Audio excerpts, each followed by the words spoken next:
Exato. A gente trouxe novamente o mapinha dividido aí pelo Brasil, os casos de violência política somente neste ano de 2024. O estado de São Paulo registrou o maior número, são 21 casos, seguido do Rio de Janeiro, com 15 casos, e da Bahia também, com 15 casos. O Ceará e Minas Gerais, os dois estados, tiveram o registro de 8 casos.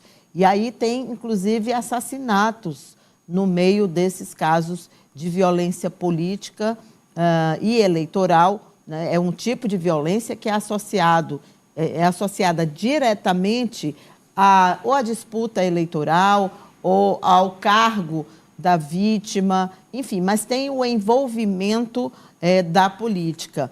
Tanto, Franci e Alessio, que há uma preocupação por parte do Tribunal Regional Eleitoral, e daqui a pouco a gente vai ver alguns trechos da entrevista exclusiva concedida hoje pela manhã pelo presidente do TRE, Sebastião Ribeiro Martins, mas eu quero lembrar que ele me falou o seguinte, que a decisão sobre as tropas federais, ela vem mesmo, porque muitas vezes não se sabe como é que se dá essa requisição de tropas.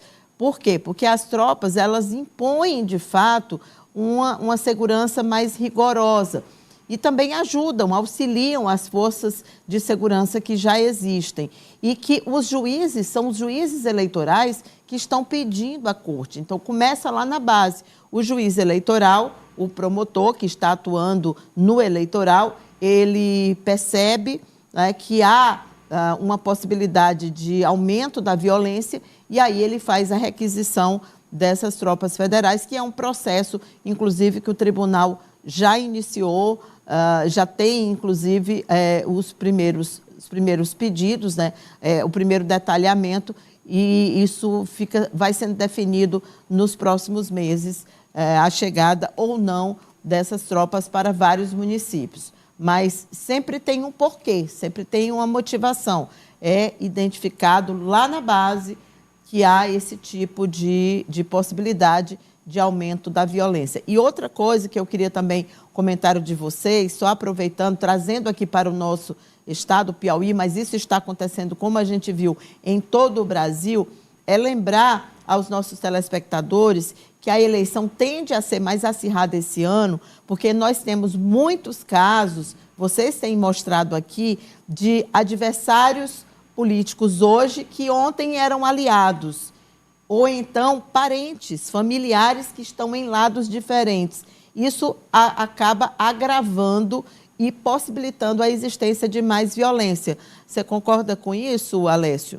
Com certeza, Cíntia. A gente tem vários cenários, né? Por exemplo, em Campo Maior, 2 irmãos que estão em lados opostos. Exato. Joãozinho Félix, candidato a prefeito. Antônio Félix, por outro lado, não é candidato a adversário, mas está no grupo político adversário.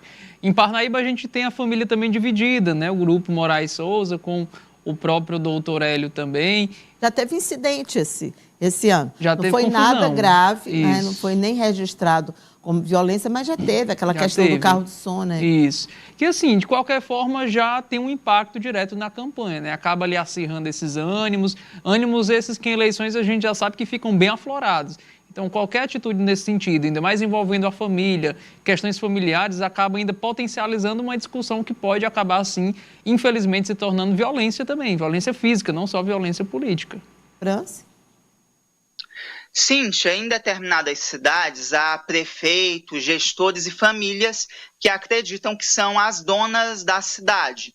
Então não aceitam que um grupo adversário se sobressaia numa campanha e muitas vezes, inclusive, ali vão para o caminho da violência, porque também, ainda aqui no Nordeste, infelizmente, especialmente no interior, ainda há muito aquela sombra do coronelismo.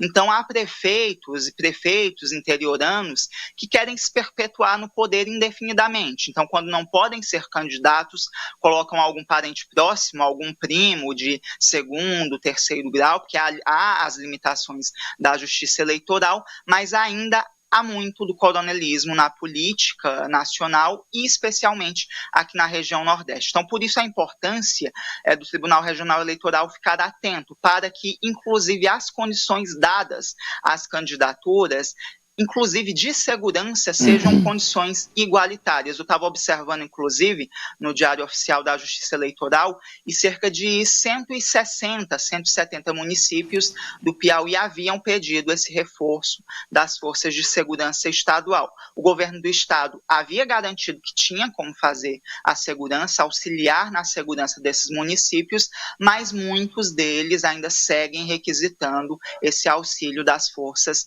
federais de segurança, Cíntia.